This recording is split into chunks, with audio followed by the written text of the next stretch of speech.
Hello students, आज हम कुछ इंपॉर्टेंट क्वेश्चंस करेंगे from the chapter laws of motion से। और हमारा आज का पहला टॉपिक रहेगा Newton's first law of motion. हम जानते ही हैं न्यूटन का 3 लॉज ऑफ मोशन है, first law, second law and third law. तो पहला हम शुरुआत करते हैं फर्स्ट लॉ ऑफ मोशन से। तो सभी लोग जानते हैं, क्लास 9 से अब पढ़ते आ रहे हैं कि जिसको हम लॉ ऑफ इनर्शिया कहते हैं, जो बेसिक सा चीज़ है कि किसी चीज़ अगर मूविंग स्टेट में है तो हमेशा मूविंग स्टेट में रहने की कोशिश करेगा अनटिल अनलेस कोई बाहर से कोई फोर्स अप्लाई ना हो, या कोई चीज़ जो रेस्ट में है वो हमेशा रेस्ट में ही रहना चाहेगा अनटिल अनलेस जब बाहर से कोई फोर्स, एक्सटर्नल फोर्स उसके ऊपर अप्लाई ना किया गया हो। ठीक है, तो आज हम इसके रिलेटेड कुछ क्वेश्चंस देखेंगे जो बेसिक सा होगा। हम इसलिए कर रहे हैं ये वाला टॉपिक क्योंकि हम क्या कर रहे हैं, एक फ्लो मेंटेन करना चाहते हैं ताकि हमारा जो टॉपिक है वो टॉपिक रहेगा वो सीरियली रहे। तो इसलिए हम Newton's first law of motion आज ले रहे हैं, जिसका क्वेश्चंस आज हम कर रहे हैं। बहुत सा बेसिक क्वेश्चंस रहेगा, ये थ्योरेटिकल क्वेश्चंस रहेगा। तो चलिए देखते हैं।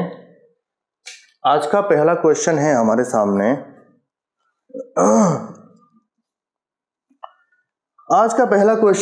सामने। क्या है ये वाला क्वेश्चन। इफ ए रनिंग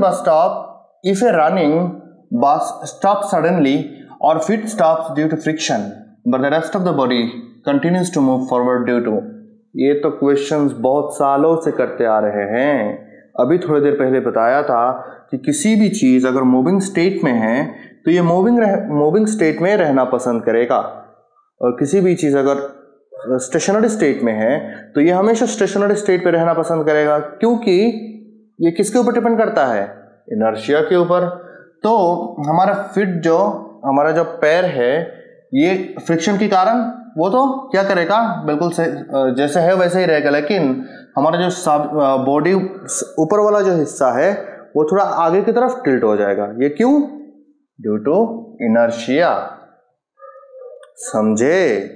इसलिए जो लोग जिस फ्लो में है उसी फ्लो में रहना चाहते हैं। जो बच्चे नहीं पढ़ रहे हैं वो नहीं पढ़ना चाहते हैं, जो लोग पढ़ रहे हैं उनको मज़ा आता है पढ़ने में, तो वो लोग पढ़ने की कोशिश करते हैं। और नेट में किसका सिलेक्शन होगा? जो लोग पढ़ रहे हैं। तो इनर्शिया बनाने की कोशिश करो। ये बस भी कभी स्टॉप इनिशियल स्टेट में रेस्ट में रहा होगा, तो इसने धीरे धीरे स्टार्ट किया, चलना शुरू किया, मोशन आ गया इसमें। ठीक है, आपकी बॉडी भी इस तरफ, अगर आप अभी भी स्टार्ट करना, अभी बहुत टाइम है आपके पास, अभी भी आप स्टार्ट कर दिए ना, तो धीरे धीरे मोमेंटम पकड़ लेगा और आप इनर्शिया के अंदर फ्लो में निकल जाएगा नीट। आपको पता भी नहीं चलेगा कि मुश्किल था कि नहीं।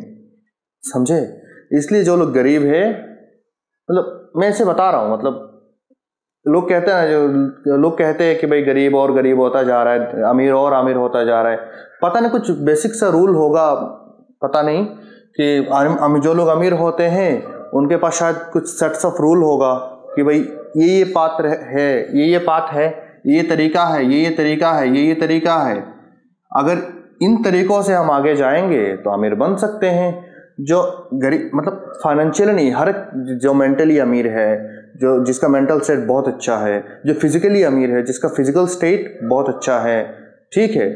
तो अमीर मतलब पैसा से तोला नहीं जा सकता, मतलब हर एक स्टेट में एक ही वर्ड में सभी चीज एक साथ कर दिया। ठीक है, तो इनके पास तरीका कुछ होता है, वही तरीका फॉलो करते हैं और इनर्शिया में फ्लो में निकल जाता है। फ्लो में ये लोग अमीर बन जाते हैं, पता भी नहीं चलता कि यह मुश्किल था। जो सक्सेसफुल लोग हैं वो भी मेहनत नहीं करना चाहते, जो अनसक्सेसफुल लोग हैं वो भी मेहनत नहीं करना चाहते, लेकिन जो सक्सेसफुल लोग हैं वो फिर भी करते हैं, इसलिए वो सक्सेसफुल हो जाते हैं। समझे? तो इसलिए आप इनर्शिया बना के रखिए, पढ़ने की इनर्शिया। ठीक है, चलिए अगला वाला क्वेश्चन देखते हैं। अगला वाला क्वेश्चन है आपके सामने। A portion of a meteor moving at a constant rate of 50 km per hour gets separated from its surface when it enters Earth's atmosphere. Find the velocity of the portion of the meteor at the instant after it gets separated. अब मैं तो पहले से ही बता रहा था कि question पढ़ने के बाद अब वीडियो को पॉज कर लेना, खुद से एक बार कोशिश करना कि मैं कर पा रहा हूँ कि नहीं। अगर कर लिए तो बहुत बढ़िया, नहीं कर पा रहे हो तो और भी बढ़िया, ठीक है।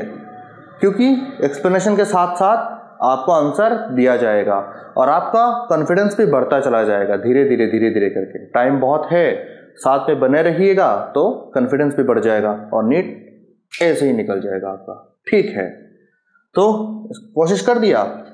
चलिए मैं देखता हूँ क्या होता है। मान लीजिए ये एक मेटीरियर है, अभी ये कलर करना छोड़ दिए, बस मान लीजिए ये है, ठीक है। और ये वाला हिस्सा अलग हो गया, ये वाला हिस्सा अलग हो गया।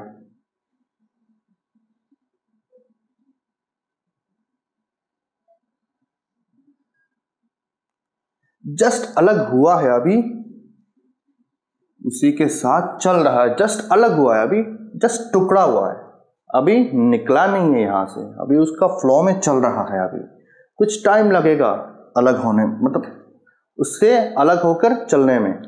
अभी उसका फ्लो में चल रहा है। तो इसमें इसने क्या बोला, velocity of the at the instant after it gets separated.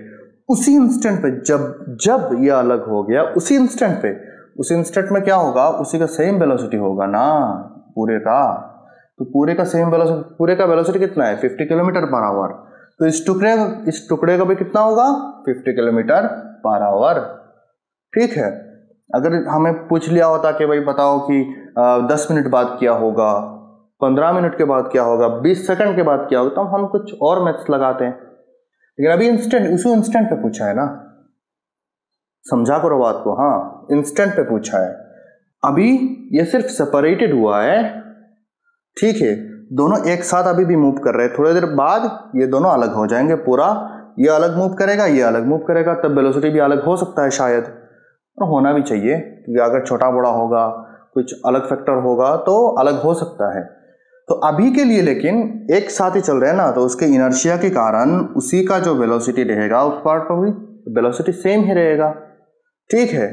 तो आप हमेशा क्या करिए, पॉजिटिव इनर्शिया पकड़िए। आपके अभी इनर्शिया क्या है, पढ़ना। हाँ, आप आराम से करते हैं। सक्सेसफुल लोग भी सुबह उठना नहीं चाहते, अनसक्सेसफुल लोग भी उठना नहीं चाहते हैं, लेकिन फिर भी उठते हैं, ठीक है। इसी डिफरेंस है सक्सेसफुल और अनसक्सेसफुल लोग में, अमीर और गरीब। अमीर और गरीब पैसों के बारे में नहीं, मतलब हर एक चीज में अमीर या गरीब, बस यही डिफरेंस है, ठीक है। तो चलिए देखते हैं अगला हमारा जो लेक्चर होगा ये क्या होगा।